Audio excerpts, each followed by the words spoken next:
Bismillahirrahmanirrahim. Alhamdulillah wassalatu wassalamu ala Rasulillah wa ala alihi wa sahbihi wa man walah, amma ba'd. Ikhwani wa akhwati yang dimuliakan Allah, tauhid merupakan dakwah para rasul. Tauhid mengajak umat ini untuk beribadah hanya kepada Allah Subhanahu wa taala, mengikhlaskan seluruh ibadah hanya untuk Allah, memurnikan ibadah hanya untuk Allah. Dan itulah terkandung pada kalimat tauhid, la ilaha illallah. Ketika kita mengucapkan kalimat yang mulia ini, maka kita meyakini bahwa tidak ada sembahan yang berhak diibadahi kecuali Allah. Dan seluruh peribadatan, seluruh sembahan selain Allah adalah sembahan yang batil. Oleh karena itulah, barang siapa yang beribadah kepada selain Allah, barang siapa yang meminta kepada selain Allah, maka ini jatuh pada kesyirikan. Allah Subhanahu wa taala mengingatkan tentang bahaya-bahaya kesyirikan, baik bahaya di dunia maupun di akhirat. Di antara bahaya kesyirikan yang difirmankan oleh Allah Subhanahu wa taala adalah innallaha la yaghfiru an yushraka bih wa yaghfiru ma duna dzalika liman yasha. Sungguhnya Allah tidak akan mengampuni dosa-dosa syirik, tapi Allah akan mengampuni dosa-dosa selain syirik bagi siapa yang dikehendaki. Maknanya bahwa orang yang meninggal dalam keadaan berbuat syirik dan belum bertobat kepada Allah, maka tidak akan diampuni dosanya oleh Allah. Tapi orang yang melakukan dosa-dosa selain syirik, kemudian meninggal sebelum dia bertaubat, maka dia berada di bawah kehendak Allah. Jika Allah berkehendak, Allah ampuni. Jika Allah tidak berkehendak, maka dia akan disiksa terlebih dahulu. Setelah itu dia akan dimasukkan ke dalam surga. Tetapi orang yang bertaubat dari dosa-dosa syirik, maka dengan taubat yang nasuha, Allah akan terima taubatnya. Lihat bagaimana sebagian para sahabat, dahulu mereka adalah orang-orang musyrik. Tapi kemudian mereka bertaubat kepada Allah dengan taubatan nasuha, meninggalkan kesyirikan. Kemudian mereka benar-benar mengikuti dakwah tauhid. Bahkan mereka juga berjuang mendakwakan tauhid. Maka Allah ganti. Allah ganti dengan pahala yang berlipat ganda. Dan Allah ampuni seluruh dosanya. Dan itu yang dijanjikan oleh Nabi SAW. Man taba, taba Allahu alaih. Siapa yang bertaubat kepada Allah, maka Allah akan terima taubatnya. Dan Nabi SAW juga sabdakan, at-taibu minadz-dzambi kama la dzambalah. Orang yang bertaubat dari dosa-dosa dia, baik itu dosa syirik, dosa kabair yang lainnya, atau dosa saghair, atau dosa-dosa yang lainnya, maka kama la dzambalah, seperti orang yang tidak memiliki dosa. Jamaah yang dimuliakan Allah, kesyirikan memiliki sebab. Seorang bisa jatuh pada kesyirikan, ada beberapa sebab. Oleh karena itu wajib bagi kita untuk mengetahui sebab-sebab seorang itu jatuh pada kesyirikan, agar kita menghindar, agar kita menjauh. Sebab yang pertama, seorang jatuh pada kesyirikan adalah disebabkan al-ghulu fil anbiya'i was salihin. Sikap ghulu, berlebih-lebihan, melampaui batas di dalam mengagungkan para nabi dan orang-orang saleh. Mengangkat para nabi melebihi derajatnya sebagai nabi dan rasul.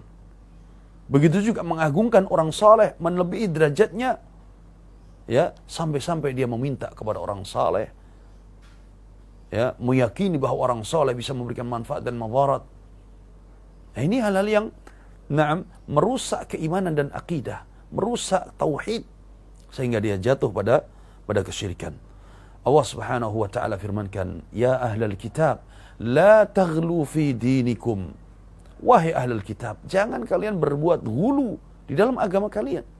Khitab ini di dalam firman Allah bukan dikhususkan hanya untuk ahlul kitab saja, tetapi juga umat Nabi SAW diingatkan oleh Allah, jangan bersikap ghulu.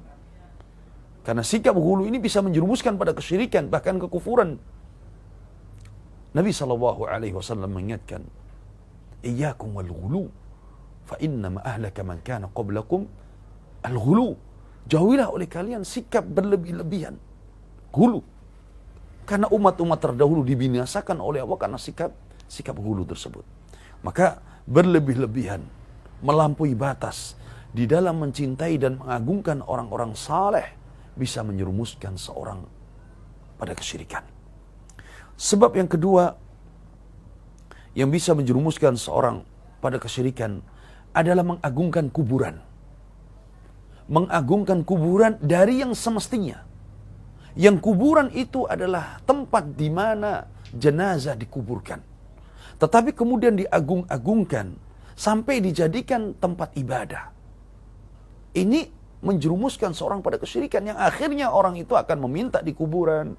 Akhirnya seorang itu sujud di kuburan, tawaf di kuburan, berdoa kepada ahli kubur. Ini perkara yang banyak terjadi di sebagian kaum muslimin. Padahal Nabi SAW telah mengingatkan di akhir hidup beliau, la'natullah 'alal yahud wan nasara ittakhadhu qubur anbiya'ihim masajid. Laknat Allah bagi kaum Yahudi wan Nasara karena sebab mereka menjadikan kuburan para nabi sebagai masjid tempat ibadah. Dan ini diikuti oleh sebagian umat Nabi SAW dengan alasan menghormati orang saleh, dengan alasan memuliakan orang saleh, akhirnya kuburannya dijadikan sebagai tempat di mana di situ beribadah. Baik itu beribadah kepada Allah di sisi kuburan orang saleh atau jelas-jelas beribadah dan meminta kepada orang soleh tersebut. Nah, ini perkara yang bisa menjerumuskan seorang pada kesyirikan. Kemudian sebab selanjutnya yang ketiga. Sebab yang ketiga di antara sebab yang bisa menjerumuskan seorang pada kesyirikan adalah taklid a'ma. Taklid a'ma. Itu fanatik buta. Tidak mau mencari hujah, tidak mau mencari dalil, tidak mau mencari al-haq. Fanatik buta. Fanatik buta kepada nenek moyang. Fanatik buta kepada adat istiadat. Fanatik buta kepada para pembesar dan tokoh. Fanatik buta kepada guru. Sehingga dia benar-benar tidak mau mengambil hujah dan dalil yang bersumberkan dari wahyu. Pokoknya apa kata pembesar, pokoknya apa kata nenek moyang, pokoknya apa yang sudah menjadi kebiasaan adat. Nah, ini tidak dibenarkan. Ini adalah hujah kaum ahlul jahiliyah terdahulu. Ketika Nabi SAW mendakwahkan tauhid, Nabi SAW menyerukan untuk beribadahnya kepada Allah, memperingatkan dari bahaya syirik, mereka menolak. Mereka membawakan hujah-hujah sebagaimana diceritakan oleh Allah dalam firman-Nya. Qalu inna wajadna aba'ana ala ummah wa inna ala atharihim muhtadun. Sesungguhnya kami telah mendapati nenek moyang kami, para pendahulu kami, mereka sudah berada di atas satu jalan. Maka kami pun mengikuti dan meniti jalan mereka. Kami tidak berani untuk menolak. Kami tidak berani untuk keluar dari apa yang sudah menjadi kebiasaan mereka. Fanatik buta. Ini virus yang berbahaya. Virus yang bisa menjerumuskan manusia pada kesesatan, kesyirikan, kekufuran. Kemudian yang terakhir, jamaah yang dimuliakan Allah Subhanahu wa taala.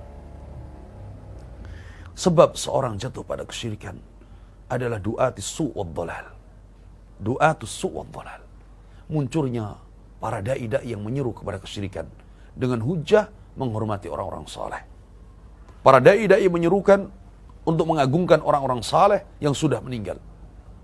Dengan alasan bahwa mereka memiliki maqam, kedudukan, manzilah di sisi Allah Subhanahu wa taala.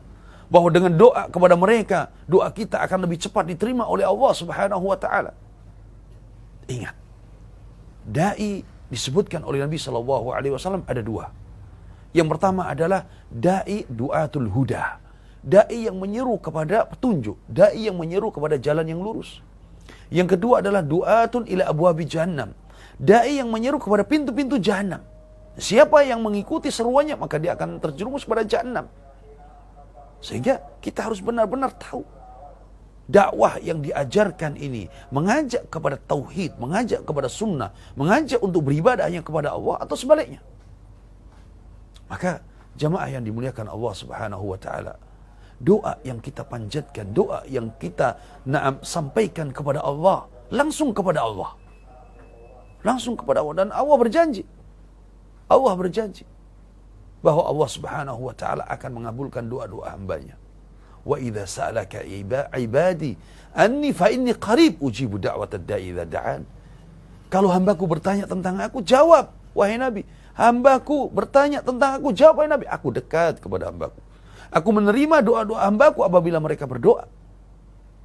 Nah, inilah sebab-sebab di antara sebab-sebab yang bisa menjerumuskan manusia kepada kesyirikan. Kita memohon kepada Allah Subhanahu wa taala agar kita dijauhkan dari kesyirikan. Kita semua dijaga oleh Allah dari segala fitnah dan diberikan istiqamah di atas tauhid, di atas sunnah yang dibawa oleh Nabi sallallahu alaihi wasallam.